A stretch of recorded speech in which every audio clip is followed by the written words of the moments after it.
Hi Anna, how are you doing today? I'm good. How are you? I am very good.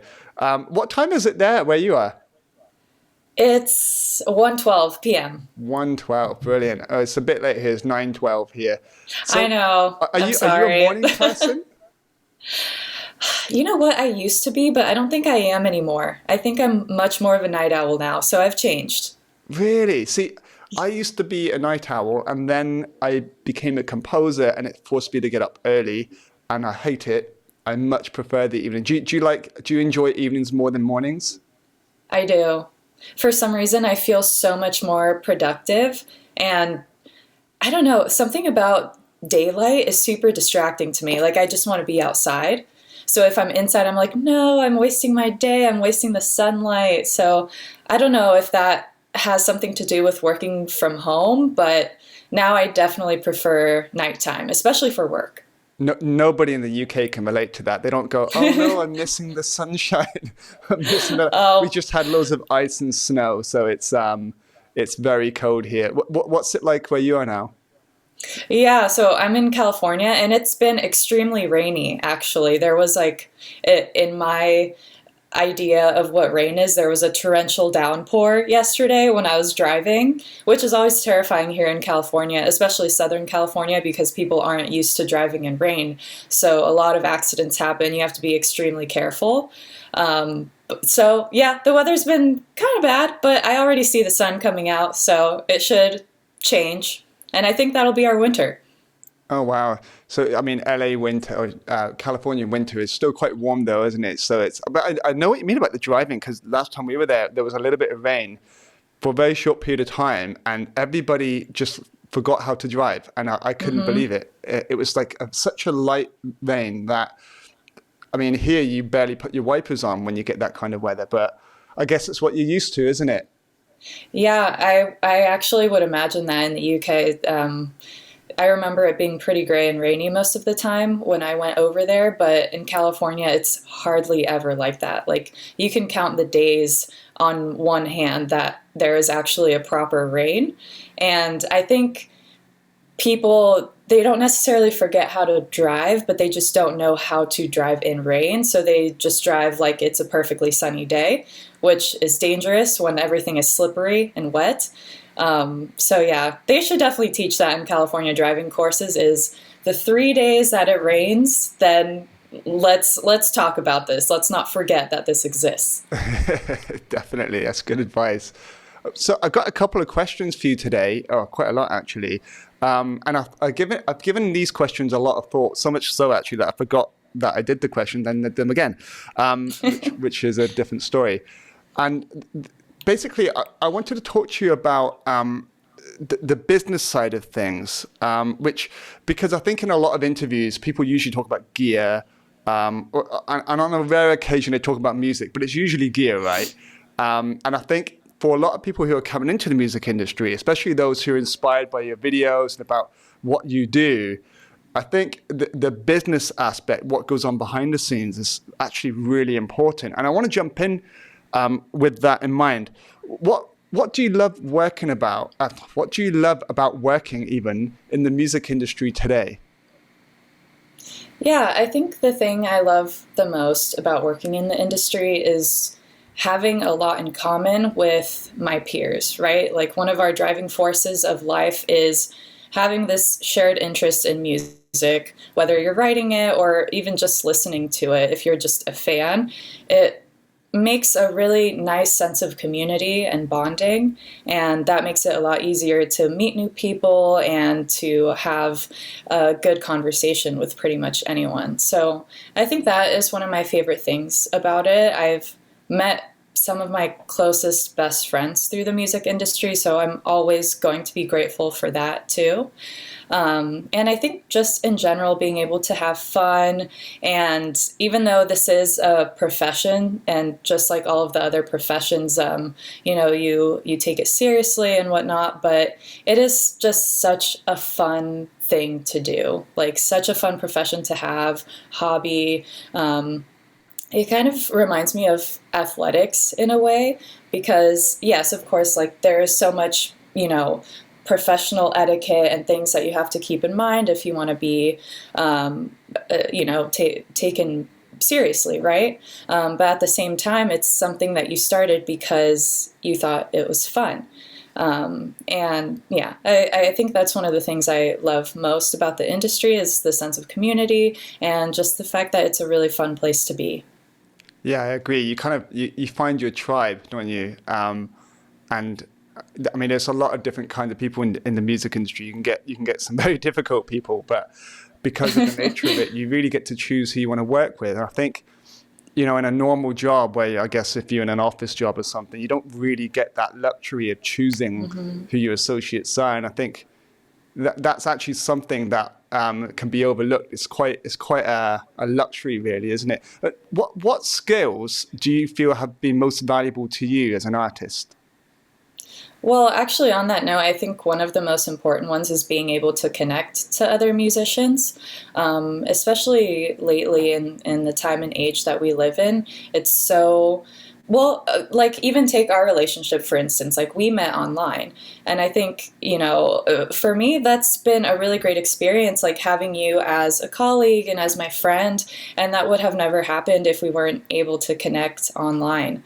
So I think that's extremely valuable as an artist is being open and able to connect to other artists in person or on social media, but also, reaching out to people if you see something that you like and you're interested in either working with someone or being friends with them, just having the openness to reach out to them and connect with them.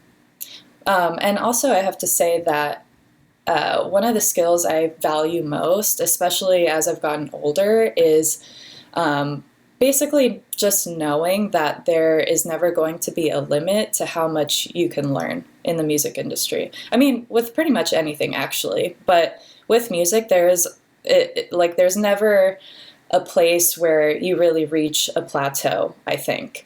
There's always something that you can improve on. There's so many different skills you can work on. And I think if you keep that in mind, it also makes the whole experience of being a musician so much more interesting, because if you feel like you've gotten pretty good at something, let's say songwriting, you can always work on your production skills. And, even production in itself, you can use all of these different modems and platforms and tech and gear, and just the possibilities are endless. So I think that's also really important to keep in mind and to develop that skill of just being aware that you can always improve your skills, essentially. Yeah, I love that because and you can always develop any skill set that you don't have if you feel like, oh, there's a gap in my knowledge. And the production thing, actually, I can relate to, because that was something I wanted to work on to kind of plug that hole, that kind of insecurity I had. And developing those skills, it was really fun, but it also made me a more confident musician, because then I think the production side of things, just like crafting your sound using devices, and learning how to use such devices is an important part of your development as an artist. What would you say are the biggest challenges that you've faced as an artist, or in the music business?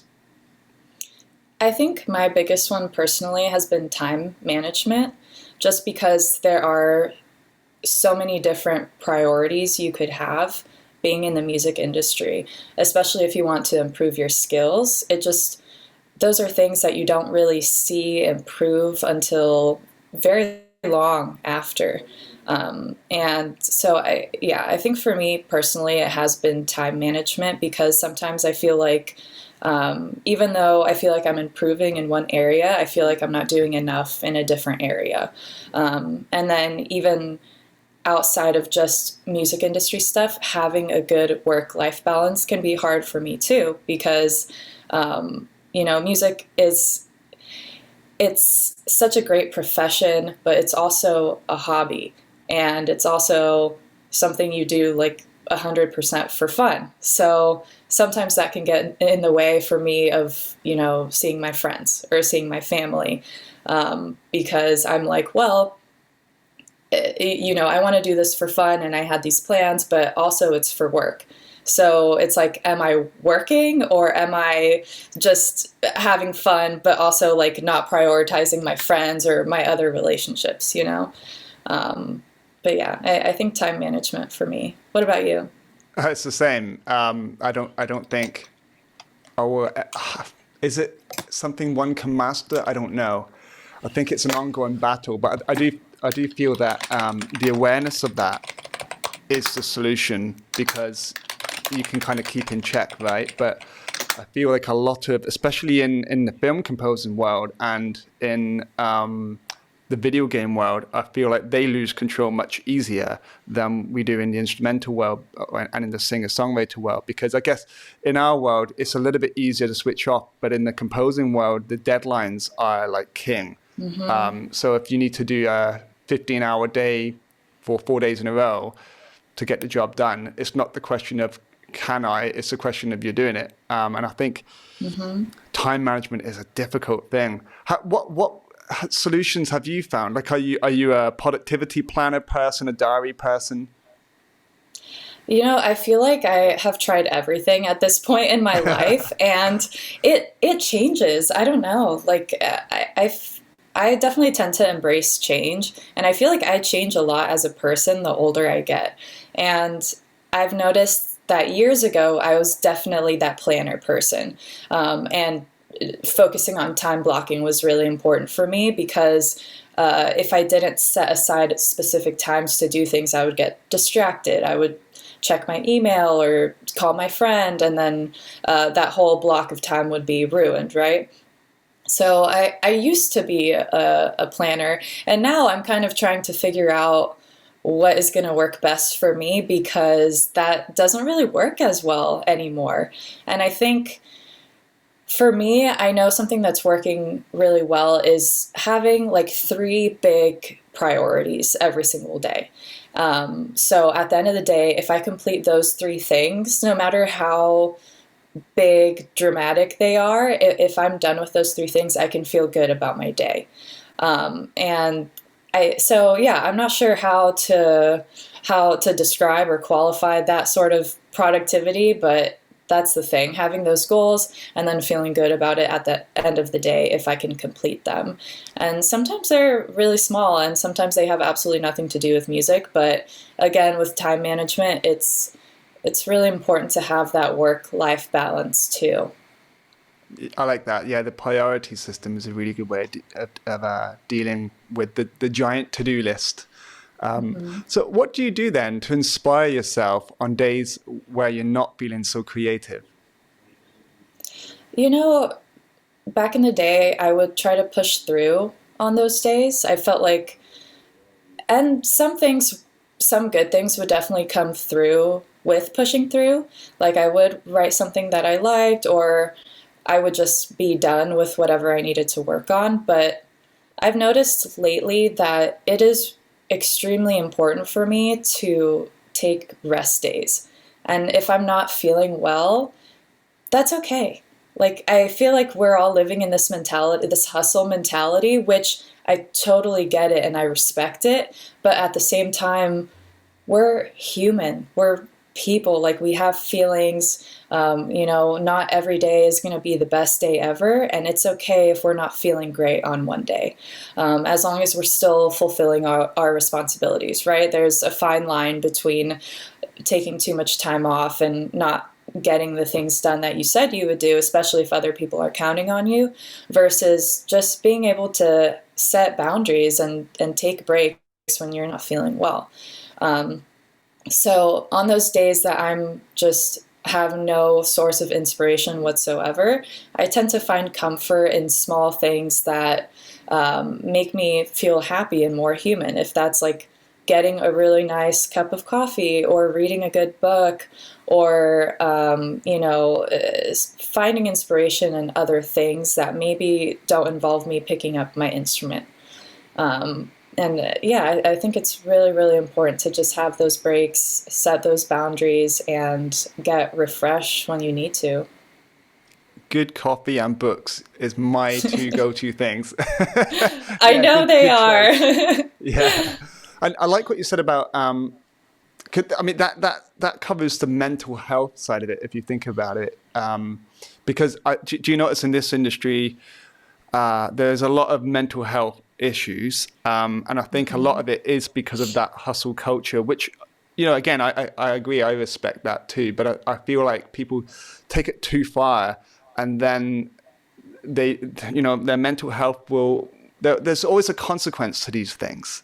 And I think people push themselves and they get burnouts. I think your perspective is a healthy one, and I think many would do well to try to apply that. And I like what you said about blocking out time for things, and then on days where you're not feeling it, then perhaps one should do something else, just to kind of feed the soul. I guess it comes down to that thing where, if you put $1 of fuel in a car, it will only take you so far. So if you're running out of fuel, you need to refuel and just kind of take that time out. And I think that's a really healthy way of approaching this industry, because we're freelance, right? We're self-employed in this world. So the problem that we have is we tend to overwork and do a lot of work where we're not being paid. Do you feel like blocking out time and also giving yourself space and time to rest, it helps your general well-being?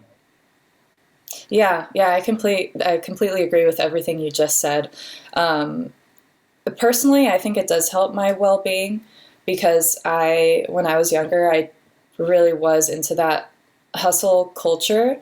But I've also learned that a message that's been getting across to me a lot lately is it's better to get 1% better every single day than to be at 0%, shove in however much work you have to do, and then go back to never practicing or never writing, So consistency is key. And to me, that makes me feel a lot better at the end of the day or at the end of the month, knowing that I was able to do a little bit every single day if I wasn't feeling well, than to just shove in however much I needed to shove in. Because a lot of the time, if I'm working under any sort of pressure like that, if I'm pushing myself on days that I'm not feeling well physically or mentally, or just have no inspiration at all, because that's super normal, a lot of the time I don't even end up liking what I write. And it's like, I might as well just take the time to feel better and feel inspired and write something that I like, than to just shove my way through something and end up feeling more stressed out and more anxious because I didn't take that break and I didn't even like my whatever resulted from it. Good advice. Yeah, consistently improving every day is so much better. I like that. The consistency is key for success in anything, isn't it? Yeah, So you're a definitely. multi-instrumentalist. Why is bass your go-to instrument? I just think it's the most fun for me personally. I don't know, there's something about it that I think is really gratifying when you play, and it's just extremely fun. But I've been thinking lately about just how many instruments there are on this planet, and I've been interested in picking up so many different ones, but especially lately I've been like really toying around with the idea of just randomly picking up a new instrument, possibly like a wind or brass instrument that I've never even attempted to play, just for fun, honestly. I like that. I do the same thing. I think sometimes you need a blank canvas to paint on, and by picking up something you can't play, it helps to kind of fuel the creativity a little bit. So do you play guitar as well? I do. Yeah, I do, and I try to be pretty good about my time playing everything, including keys and piano. But yeah, I don't post about it hardly ever, actually. But lately, I've been like, I think it would be really fun to pick up the drums, because especially being a bass player, like is so intertwined. And like you were saying, I feel like that could even add to my writing skills and my listening skills and open up a new part of my brain that I just haven't really used before because I don't play that instrument. Yeah, I was thinking about that because you're a multi-instrumentalist, it seems to me that that's affected the way you play bass because it's given you a more three-dimensional perspective of what you could do because you understand the mindset of a guitar player, mindset of a piano player. Do you feel that playing other things has made you a better all-round musician than if you just played bass? Yeah, I definitely think so. And I've noticed that if even conversations with people who aren't musicians, like there's there are so many parts of your brain that open up when you learn an instrument and when you keep adding to that knowledge. Like, for instance, just learning a couple different instruments that are in different registers. And you don't have to be a professional musician at every instrument you pick up.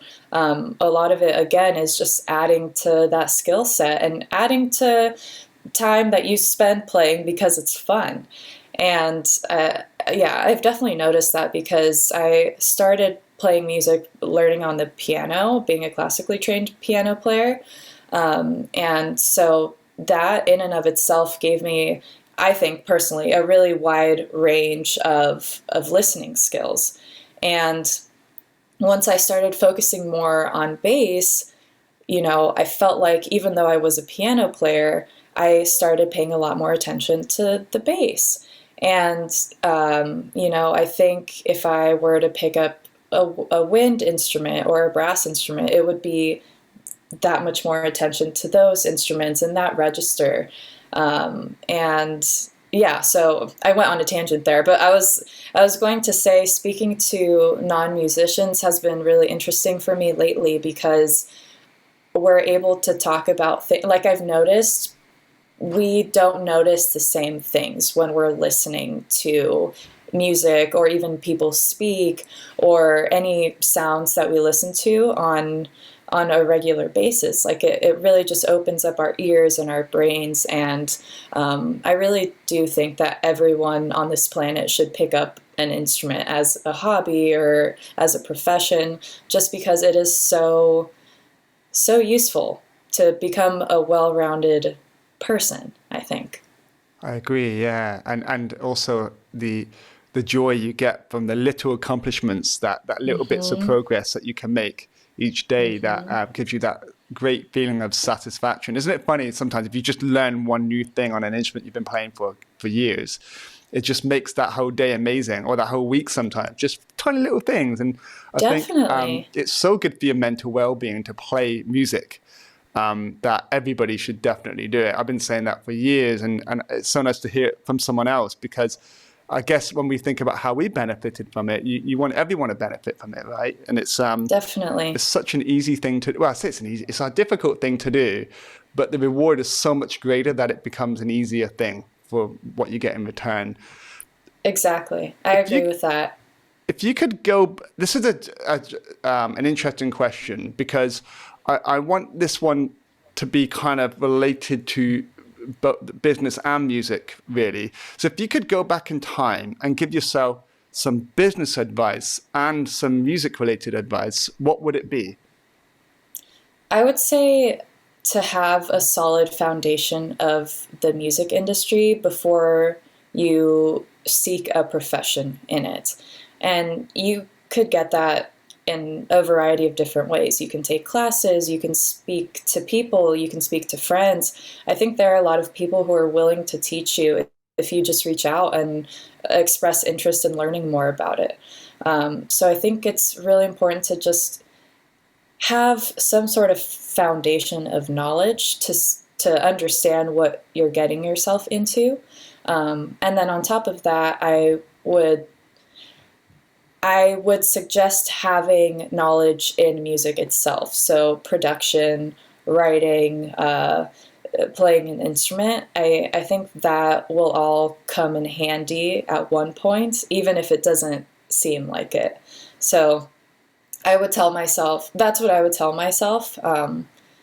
And yeah, especially the professional advice, like looking into it, because it was never something that I was aware that I needed or that I should have had.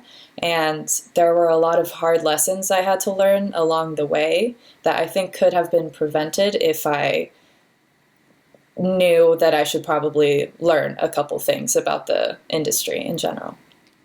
Do you think that's because as creative people, we want to focus on the creative aspects, and then we kind of put all of our energy into that and expect the business stuff just to fall into place? And then, of course, we usually learn the hard way as creative people. Do you think that's part of the problem? I think so. And I think personally speaking, I never thought I needed to focus on anything besides actually the music, right? And a lot of it, especially when I was younger, I didn't know for sure that I was going to be a professional musician. That's just what I wanted to do. And, looking back at it now, like I was very, very young when I started playing music, and I knew that I wanted to do this as a profession. So I definitely I don't beat myself up for it, but if I could give anyone advice now, including to my younger self, it would definitely be to focus on things that maybe don't seem the most attractive or fun to you right now, but that you will thank yourself on later on. Good advice. So you have over 56 million views on YouTube, which is a number that I don't think anyone can comprehend. And do you feel that social media is important for artists today? I do. I think it's super important because, again, it opens up a world that you wouldn't otherwise really have access to. Because when you really think about it, sure, you may, have 1,000 followers on your Instagram, but do you actually know 1,000 people?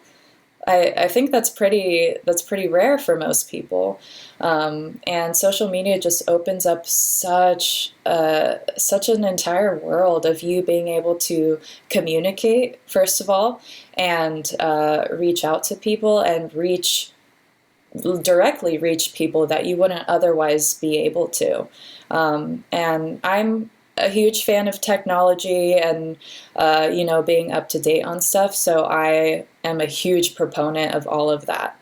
But yeah, especially in the last couple of years with the pandemic and having everyone literally stay at home, it's been so incredibly useful for musicians to be able to still work remotely and still get their name out there and still be able to meet people. Like I've met so many of my best friends now online, including you. Oh, Like yeah, everything absolutely. we've done together has been online. I still haven't met you in person, but I hope to soon. Well, I was just thinking about that because we met during the pandemic, I think, wasn't it? Because it was, It was literally right before the pandemic. It was it was right before? February. Yeah, it was February 2020. Well, I mean, before we knew about the pandemic. It was like Wow, February 2020. Yeah. that's crazy. I can't believe that. It's been that long. Yeah. I mean, the power of social media just blows my mind because I think there are problems with it. Especially, I mean, I was thinking about this earlier, I mean, I have like, I don't know, combined like 50,000 followers or something like that. And then I think about a YouTube channel like yours where you've hit 56 million views. And I think, what kind of problems does Anna get with social media? Because when I was thinking about it up from my perspective, I was thinking, okay, so like the majority of the people that are following you, they're just liking the occasional video, whatever. And you get some oddballs in there, quite a few sometimes, especially on YouTube. And then you get like a small fraction of like the loyal followers that kind of buy the stuff and they really love what you do. And then you get a very, very, very tiny, like the 0.001% of people that you meet that you end up working with, that you end up getting on really well with. Is that the same for you from your perspective, having such a vast following? Yeah. Yeah, I think it is the same for me. I think that's pretty common across the board. And that percentage of people that end up following you for years and supporting you for years is so worth any negative experience that you could ever have. Because, like, I guess to answer your question, the rough things that could come with social media, the good things outweigh them, I think, so much more. You just have to be really careful, and that's something that you just have to keep in mind, is that social media is, there are people behind it, right? It's not, I mean, I guess there are some bots and whatnot, but typically there is a person behind the comments, behind the post. And I think sometimes people tend to see numbers instead of faces. And I guess that's where that area could get a little bit gray and weird. But I think social media is a really, really positive experience overall, and I think every musician should be on it. Personally, if I weren't a musician, I don't think I would have any social media, but I think it's that important to be on it for this profession. Yeah, I agree. I wouldn't have it either because it just seems to be a place for arguing and stuff like that. Hmm. Whereas as a musician, it's your marketing and you can't really Exactly. do without it. So what do you dislike about working in the music industry? I think just the stress can really get to me sometimes. It can be extremely stressful, and I think every musician can relate to that, because it's just like any other line of work. Really, you're gonna get stressed out sometimes and feel overwhelmed sometimes. But I additionally, I think the reason it can be so stressful sometimes is because being in the music industry and being a musician is can be a lot more personal when compared to other jobs, especially 9 to 5 jobs. You kind of go to work, and I am saying this from personal experience. You kind of just wake up and go to work and leave work at the door. It's a lot easier to do that than when you have music as a profession, because you're first of all, you're writing music that is an extension of you, and it always will be. So that is extremely personal, and it's really hard to shut it off at the end of the day, because it's it's so much more than a job for most people, especially the friends that I have in the music industry. It's like it ends up consuming your whole life, which can be a really great, amazing thing, but can also be very stressful. I guess what you're saying earlier about the balance of time management and priorities, keeping practicing that mindset is so important, isn't it? Because I agree, it's like all of my friends that are musicians, it isn't a hobby to them. Although Hmm. that's a mindset they should probably have. It's more of a lifestyle and an obsession, Yeah. and it's. I think it can yield great results, but I do think that it can be problematic too. And I think what you're talking about earlier about that balance of priorities and management of time, although we never really master those things, I think being conscious of that is really, really, really useful and really, really good for us. But it's an ongoing thing, isn't it? I think we'll be practicing those things forever until we Yeah, stop. definitely. I think that's something that you have to practice every single day. And, some days are going to be better than others. Sometimes you let it consume you, and sometimes you don't. And it's just something that you have to be extremely conscious of. And I think I'm getting better at that as I have more experience and get older. But yeah, it took me a really long time to figure that out. And yeah, it's just very, very personal. And like you were saying, music is so much more than a hobby to most people. And yeah, it's really, it's hard to relate it to anything else, really, anything else that could be considered a hobby. It's just so, it has its own playing field. Absolutely. And the big question, what are your goals and what are you doing to accomplish them or to reach them?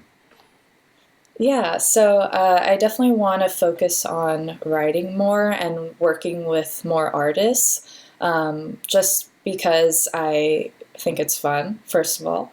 And those are skills that I just want to work on in general.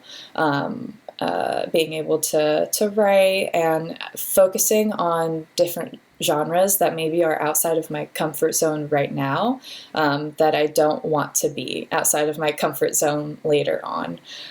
So yeah, being open, developing my skill set in those areas, and meeting and interacting with new people, because the industry is huge, and there are a lot of great people in it. Brilliant. Well, thank you so much for spending the time with me and answering all of the questions for today. I mean, there's so many things about you that I didn't know before this interview, which is really cool because we've known each other for a while. Yeah. And yeah, and also thank you for sharing your wisdom and experience with us. Is there anywhere we can? Where's the best place to go to listen to your work? Thanks. Well, it was a really great conversation for me to have this with you. You know, I love talking to you about this stuff. So you can check me out at Anapocalypse, ANNAPOCALYPSEE. I think I spelled that right. Pretty much everywhere. Make sure you're going to the verified pages, because people have been a little bit weird lately. But yeah, you can find me on pretty much any social media platform. I'll be there. Thank you, Anna.